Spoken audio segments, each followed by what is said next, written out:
제가 어느 다큐멘터리를 자주 보곤 하는데요. 그 다큐멘터리에서 자동차에 관련된 예고 프로를 본 적이 있습니다. 그때 두 남자가 폐차장에서 차를 보면서 얘기를 하는데, 한 남자가 옆에 있는 이렇게 얘기했습니다. 모든 차에는 이야기가 있어 라고 이야기했습니다. 우리 카해서 스토리라고 이렇게 얘기를 했는데, 그게 인상적인 그런 대화였다고 저는 생각을 해서 기억을 하고 있습니다. 맞습니다. 그 폐차장에는 많은 차들이 있습니다. 트럭은 짐을 싣고 나르면서 많은 이야기가 있었을 것입니다. 그리고 어떤 차는 가족끼리 여행을 다니면서 출퇴근을 하면서 즐거운 일, 또 슬픈 일이 차 안에서 있었을 것입니다. 저마다 이야기가 다 달랐을 것입니다. 그리고 차는 저마다 다 다른 부분이 망가지고 고장나서 폐차장까지 오게 되었을 것입니다. 저와 여러분들에게도 저마다 다 크고 작은 이야기들이 있습니다. 자랑하고 싶은 이야기가 있기도 하고, 또 숨기고 싶은 이야기가 있기도 합니다. 제 생각에는 성경책이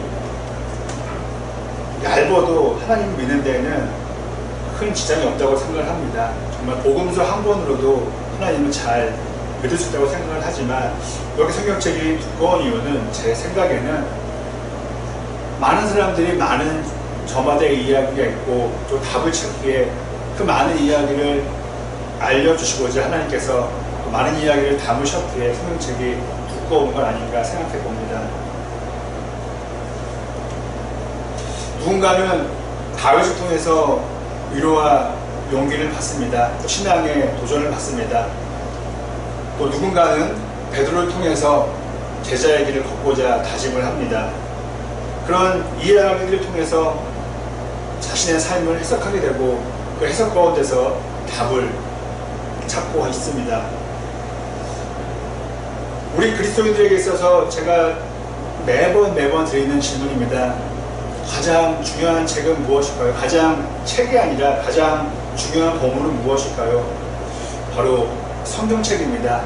물론 그것이 너무 익숙하기에 저희가 잘 몸으로 생활을 받아들이지 않지만은 한번 마음속으로 한번 생각해 보시면 어떨까요?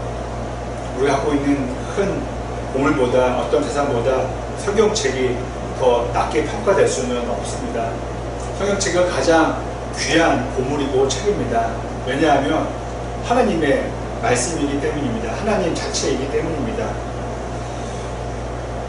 그런데 하나님의 말씀인데요, 성경에는 희망적인 이야기만 있지 않고 슬프고 억울하고 절망적인 이야기들이 참 많습니다.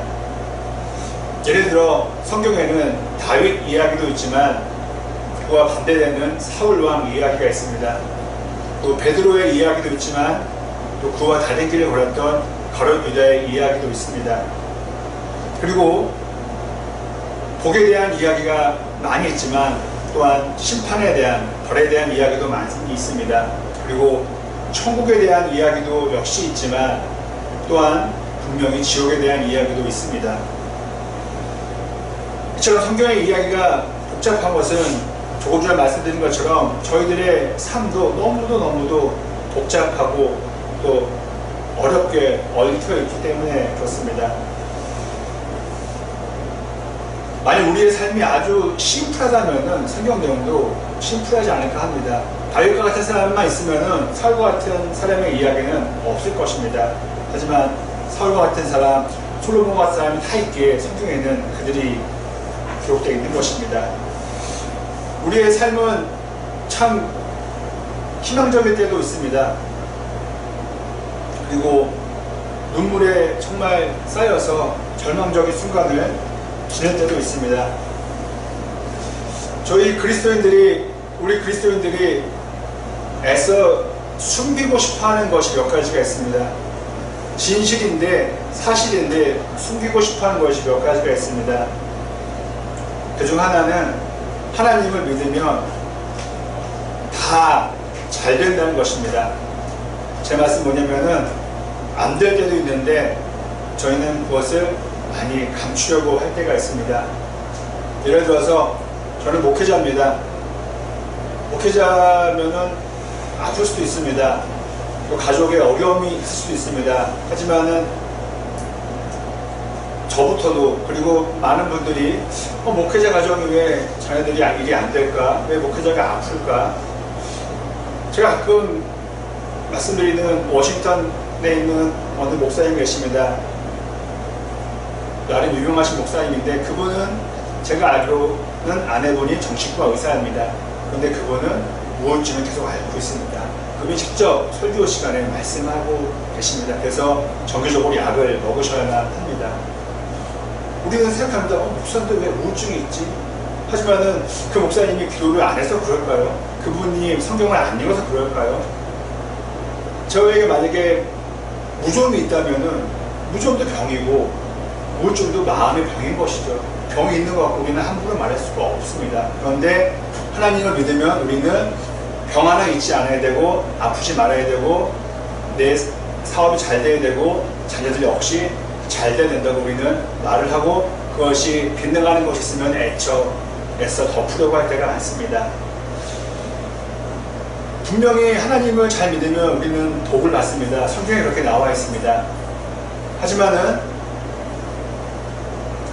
하나님을 믿는다고 나에게 감기 한 번 안 오고 하나님을 믿는다고 내 사업이 주춤거리거나 내 직장이 위태롭거나 그러지는 않습니다. 왜냐하면 우리는 성경적으로 살아야 되고 성경적으로 봐야 합니다. 성경에는 복도 있지만 아픔과 시련도 있기 때문에 그렇습니다. 우리가 잘 아는 욥보다 의인은 성경에 거의 없다고 기록될 정도입니다. 그런데 그에게 있었던 어려움만큼 그 어려움 겪은 사람들도 아마 동시에 없을 것입니다.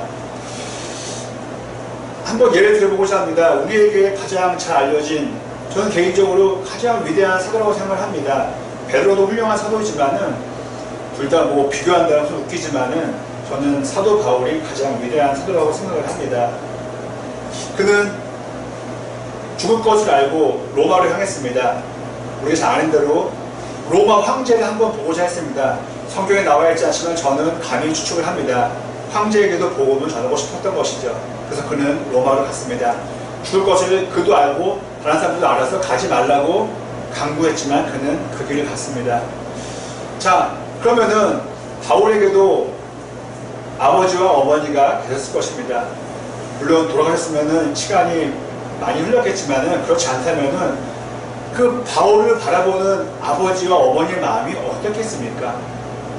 유대교를 믿을 때는 잘 나가는 청년이었습니다. 많이 배운 사람이고 실력도 있는 사람이었습니다. 근데 갑자기 어느 날 유대교에서 그리스도교, 기독교로 개종하더니 사람이 이상하게 변했습니다. 너무도 힘든 삶을 살아갔던 것이죠. 그리고 로마를 향해서 가는데 그것도 죄수의 몸으로 가고 본인이 마음만 먹으면은 풀려날 수 있었음에도 불구하고 죄수의 몸으로 끝까지 로마에 갔습니다. 그리고 그곳에서 목숨을 잃게 되었습니다. 아마 부모님들의 마음은 정말 까맣게 타들어갔을 것입니다. 그렇다면은 예수님을 믿으면 우리 자녀들이 한 번 아프지 않고 한 번 학교 재수하지 않고 무조건 일사천리로 잘 된다는 말씀은 성경적이지 않지 않지만 온전히 성경적이라고도 말할 수, 제 말씀은 그렇지 않은 삶을 사는 사람을 향해서 성경적이지 않다고 말할 수 없다는 것입니다. 오늘 본문에는 바울의 부모님을 이해하고도 더 이해할 부모님이 소개됩니다. 바로 아담과 하와입니다. 그들에게는 첫째 아들 가인이 있었고 둘째 아들 아벨이 있었습니다. 한번 저는 상상을 해봤습니다. 성경에 적혀있는 가족 중에서, 인물들 중에서 이들만큼 하나님보다 가까운 사람이 있었을까요? 에덴 동산에서 살았던 사람이 누구였습니까? 아담과 하와밖에 없었습니다. 아마 그들은 마치 얼굴을 맞대고 하나님과 가깝게 대하는 가족 구성원들이었을 것입니다. 그리고 어쩌면 하나님의 입장에서는 가인과 아벨을 보면서 마치 손주를 보던 듯한 느낌이 있었을 거라 생각해 봅니다. 아담과 하와는 자녀들에게 많은 이야기를 해주면서 자신들의 고향 이야기를 해줬을 것입니다. 저희들의 부모님들이 가장 많이 한 것 중에 하나가 고향 이야기입니다. 그렇다면 에덴 동산의 이야기를 전해 주었을 것입니다. 그리고 본인들이 무슨 잘못을 했기에 이렇게 에덴 동산에서 나오게 됐는지를 설명해 주면서 부디 가인, 아벨 너희들은 하나님께 순종해야 돼. 어떤 유혹에 넘어가면서는 안 되라고 말해 주었을 것입니다. 그런데 이렇게 완벽하게만 보이는 가정에 말로 담을 수 없는 문제가, 끔찍한 사고가 생기게 되었습니다. 바로 형이 동생을 죽이게 되었던 것입니다. 둘 사이에 뭐 갈등이나 다툼이 있었던 것이 아닙니다. 뭐 동생이 형에게 사기를 치거나 뭐 대항하거나 그런 게 없었습니다. 그리고 그들이 그런 비극이 벌어진 장소는 가지 말아야 할 곳, 하나님이 없는 곳, 그런 곳이 아니었고 바로 제사를 드리는 곳이었습니다. 지구로 말하면 교회에 와서 형의 동생을 살해한 것입니다. 이유는 너무 답답합니다. 자신의 제사가 받아들여지지 않자 가인이 동생을 시기해서 없앴던 것입니다. 참고로 여기서 우리가 하나 알 수 있는 것은 하나님께 드려진 예배는 받으시는 예배가 있고 받지 않으신 예배가 있다는 것입니다. 우리는 늘 저부터가 마음가짐을 바르게 하여서 어느 곳에서나 드리는 예배가 하나님께 드려지도록 받아질 수 있도록 저희들은 정말 예배를 집중해서 잘 진실된 마음으로 드려야 할 것입니다. 동생은 죽게 되었습니다. 그리고 가인은 부모님 곁을 집을 떠나게 되었습니다. 하루아침에 두 아들을 다 잃게 되었습니다. 한 인간이 받는 고통 중에서 부모님이 자녀를 먼저 떠나보내는 이 고통보다 더 큰 것은 아마 없지 않을까 생각해 봅니다. 어떻게 무엇으로 설명되어질 수 있는 사건이었겠습니까? 우리는 이런 어려움을 처한 가정들을 만났을 때, 기독교 가정을 만났을 때 이런 얘기를 나누곤 합니다. 저부터가 그럽니다. 어려워하시는 분들에게 다 하나님의 뜻이 있기에 조금만 이겨내셨으면 좋겠습니다. 저도 힘든 시간이 많았습니다. 그리고 하나님께서 지금 어떤 것을, 자녀가 아닌 어떤 물건이라 한다면은 어떤 것을 가져가셨지만은 다음에는 좋은 것으로 보답해 주시고 유해해 주실 것이다 라는 말을 전하곤 합니다. 물론 성경적인 메시지입니다. 그러나 성경적인 메시지라고 이 메시지를 다 전할 수는 없다는 것입니다. 지금 자녀를 잃은 한 가정에게 제가 찾아가서 저는 아무런 말을 못할 것 같습니다. 하나님의 뜻이 있어서 먼저 자녀들을 불러간 것 같습니다.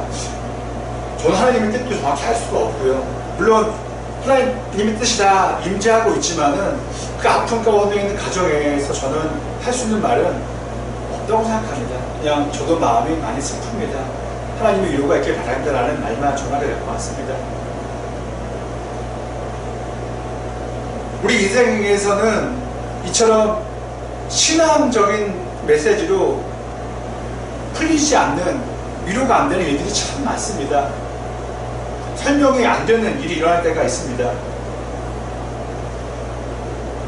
아담과 하와 집 옆에는 이웃이 살았다는 말이 없습니다. 성경적으로 본다면 물론 다른 데 사람이 살고 있었지만은 아담과 하와를 위로해 줄 사람은 아무도 없었습니다. 하나님 밖에는 없었습니다. 하지만 하나님께서는 두 아들을 잃어버린 아담과 하와에게 아무런 위로의 말씀을, 아무런 설명을 하지 않았습니다. 이러이러해서 이러이러한 사건이 났고 이렇게 위로해 줄 거라는 말씀이 없었습니다. 만일 있으셨다 할지라도 성경에는 기록되어 있지 않습니다. 저와 여러분이 겪고 있는 현재의 고난, 또 과거의 고난을 생각해보면 어떨까요? 아무리 기도해도, 금식을 하며 기도해도, 철야를 하면서 기도해도 아무런 어떤 응답이, 어떤 느낌이 없을 때가 있습니다. 그냥 어둠 가운데 있는 것 같은 느낌이 들 때가 있습니다. 그리고 성경을 아무리 읽어도 어떤 답을 찾지 못할 때가 있습니다. 아마 성경에서 가장 억울함과 슬픔을 해결해 줄 수 있는 본문이 있다면 아마 욥기서가 아닐까 합니다. 욥기서가 생각보다 깁니다. 내용은 단순한 것 같지만 42장에 되는 긴 내용입니다. 저는 힘든 시절에 1장부터 마지막 장까지 눈물을 흘리면서 욥기서를 읽은 적이 있습니다. 소리내서 울면서 읽었습니다. 하지만 다 읽어도 어떤 답을 찾지 못했고 그 며칠 후로도 답을 찾지 못했습니다. 어떻게 보면은 욥기서를 읽고 우리는 이렇게 말할 수도 있습니다. 이렇게 항변할 수도 있습니다. 좋아요. 그러면은 하나님이면 다입니까? 전 지금도 나름 신앙을 공부했고 어려서부터 신앙생활을 하고 있고 지금 목사지만은 욥의 문제를 해결할 수가 없습니다. 그는 자녀들을 다 잃었습니다. 그리고 뒤에 가서는 자녀들을 낳게 됐고 훌륭한 자녀들이었다고 얘기하는데 어떻게 그것이 인간의 마음으로 이해되고 용납될 수 있겠습니까? 2차 대전이 끝나고 유럽의 많은 그리스도인들이 하나님을 떠났습니다. 그 이유는 전쟁 때문에 그랬습니다. 하나님이 살아계시면은 왜 전쟁이 일어나게 하셨을까? 왜 많은 사람들이, 수많은 사람들이 죽어가는데 하나님 왜 보고만 계셨을까? 하나님 왜 히틀러를 가만두지 않고 그냥 계실까?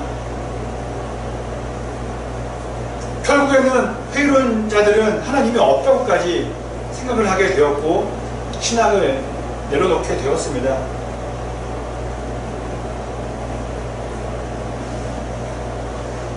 하지만은 그 가운데서도 신앙을 놓지 않고 지금까지 신앙을 붙잡는 그리스도인들이 그 땅에는 살고 있는 것이죠. 저희 중에도 그런 분들이 많이 있을 것입니다. 가인의 돌이킬 수 없는 그런 크나큰 잘못으로 아담의 가정은 끝난 것처럼 보였습니다. 아, 이제 저 집은 다 끝났구나, 소망이 없구나. 그러나 하나님께서는 그 가정을 통하여서 희망의 불씨를 남겨주셨고 끊임없이 이어가 주셨습니다. 저도 말씀을 준비하면서 성도 여러분, 이것이 답이라고 확실히 말씀을 드릴 수가 없습니다. 대신에 지금 드리는 말씀으로 저 여러분들에게 답으로 삼고자 말씀드리고 싶습니다. 아담과 하와 끝날 것 같은 그의 가정이었지만은 그들에게는 세 번째 자녀 셋이 태어났습니다. 그리고 셋이라는 세 번째 아들을 통하여서 그 족보를 보면은 노아가 태어나게 됩니다. 그리고 우리가 잘 아는 노아의 세 아들 중에서 셈이라고 있습니다. 이 셈을 통해서 데라가 태어나게 됩니다. 데라는 많이 들어보셨을 것입니다. 바로 믿음의 조상 아브라함의 아버지입니다. 그리고 그 아브라함을 통하여서 길고 긴 시간 끝에 예수 그리스도가 이 땅에 오시게 되었습니다. 아담으로부터 시작된 모든 이야기, 설명할 수 없는 많은 슬픔들을 겪었지만은 마지막에는 예수님의 태어나심으로, 예수님의 이 땅에 오심으로 그 이야기는 다 마무리되어졌다는 것입니다. 수많은 절망이 있었지만은 그 마지막은 희망이었다는 것입니다. 우리는 제가 오늘 여러 번 말씀드렸지만은 성경을 통해 답을 분명히 얻지만은 우리 인생에 일어나는 모든 문제의 답을 얻기가 어렵습니다. 하지만 우리는 성경에 나와 있는 확실한 결과는 압니다. 아담에서부터 예수님까지 오게 되었다는 것입니다. 끊길 것 같았지만은 이스라엘 역사가 끝나고 바벨론으로 포로로 끌려갔지만은 결국에는 회복이 됐고 예수님이 이 땅에 오시게 되었습니다. 저희는 예수 그리스도라는 확실한 결과를 알기에 답 또한 우리는 알 수 있고 추측할 수 있게 된 것입니다. 그리고 그 결과를 답으로 대신할 수 있게 되었다는 것입니다. 그리고 이 결과를, 예수님의 탄생이라는 결과를 답이라 여기는 과정을 우리는 믿음이라고 이야기합니다. 그리고 그 믿음으로 우리는 구원을 받게 되고 영원한 생명이 있는 하나님의 나라 천국에 이르게 됩니다. 그리고 우리는 천국에 이르게 되었을 때에 우리 삶에 있었던 풀리지 않았던 모든 아픔과 문제의 답을 우리는 그곳에서 알 수 있게 되지 않을까 합니다. 어쩌면은 저희가 죽음을 통하여서 저희들 영원 천국에 가게 됐을 때에는 아마 그 답을 몰라도 된다고 하나님께 말하지 않을까 합니다. 하나님 됐어요. 이제 그거 많이 안 궁금해요 라고 말하지 않을까 합니다.